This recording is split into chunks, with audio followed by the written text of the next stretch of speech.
Greetings, it is I, Tantus Naravan Dracovin, Lord and Emperor of the Dracovin Empire, and welcome. It is time to continue our expose on the history of Magic the Gathering.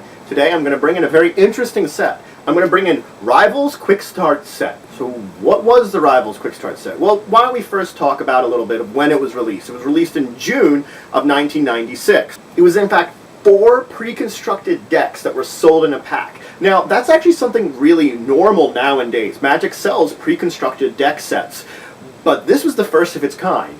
This was the first pre-constructed decks that Magic sold. Now, it was sold in such a way to help people, get started with everything. That had extensive rule sets that were easier to follow than any of the rule sets up until this point in time. Were more extensive. Were made to be easier to follow. Now, this was a 112 card set, and it was, as I said, it was divided into 4 decks. 2 of the decks were 30 cards, 2 of them were 26 cards. So the box set included 2 special rules cards, 4 deck lists, 2 player's guides with 2 different demo games in them, 1 rule book with enhanced rules from the 4th edition set, a mini issue of the Duelist magazine introducing you to the world of Magic, and a consumer response card. Now, as I said, there were sort of 2 groupings of each of the decks. There was Kaz decks and Zach decks. The Kaz decks were black, blue, and red, and the Zach decks were white, green, and black. Now, each of the 2 decks could be put together to sort of form a larger deck by themselves, or they could be used on their own. Effectively, they were on their own anyway,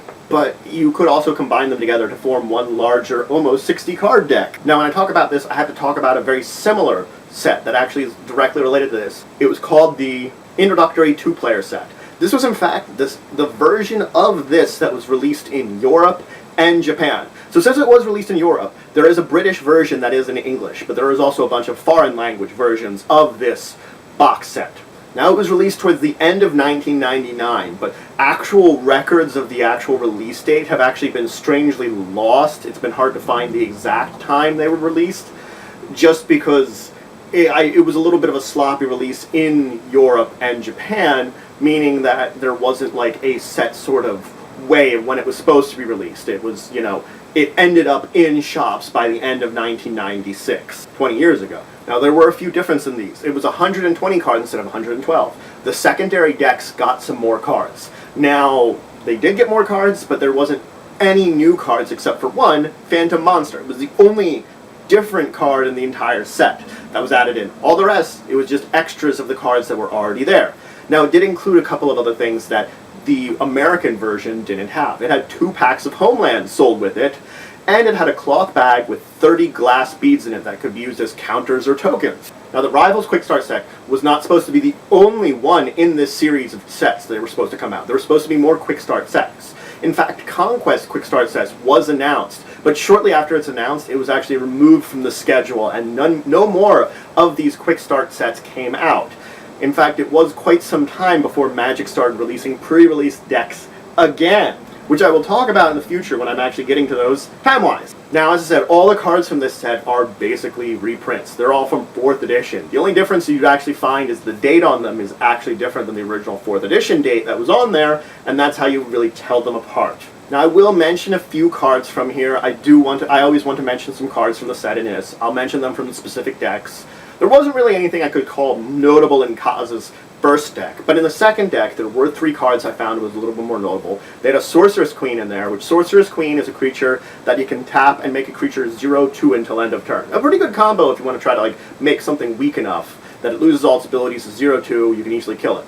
Now, it also, of course, had Yamadai's Tome. I'm probably pronouncing that wrong because I never pronounce it right.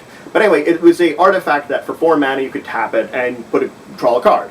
It's actually been reprinted a bunch of times, and you can actually see it in some more of the modern sets, so it was here too. And of course there was Fireball. Fireball is one of the classic spells. It costs you X mana, it does X damage. You can pay a mana per extra target you want to hit extra targets. Then it divides it evenly, so you can spread out the damage, or you can just target one thing and burn it. Now let's talk about some of the Zach's decks. Both of Zach's decks had things I did particularly want to mention. Zach's first deck had Alabaster Potion. You can pay X mana, you gained X life, or prevented X damage. It's pretty good. Beforehand, we really only had Healing Salve, which really did this effect. This one was X mana. Now, granted, yes, there was Stream of Life in green, but in white, you didn't have anything like this that produced as much life gain to this large of effect. Now, in Zach's second deck, there was, of course, Dark Ritual. Dark Ritual cost you 1 black mana, it gave you 3 black mana.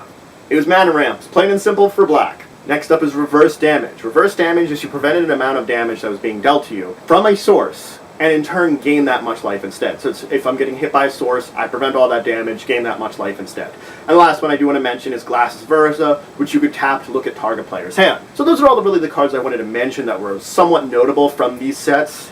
They weren't really like standout, they didn't have anything like big, expensive, amazing, but it was very interesting little decks that were put together and built.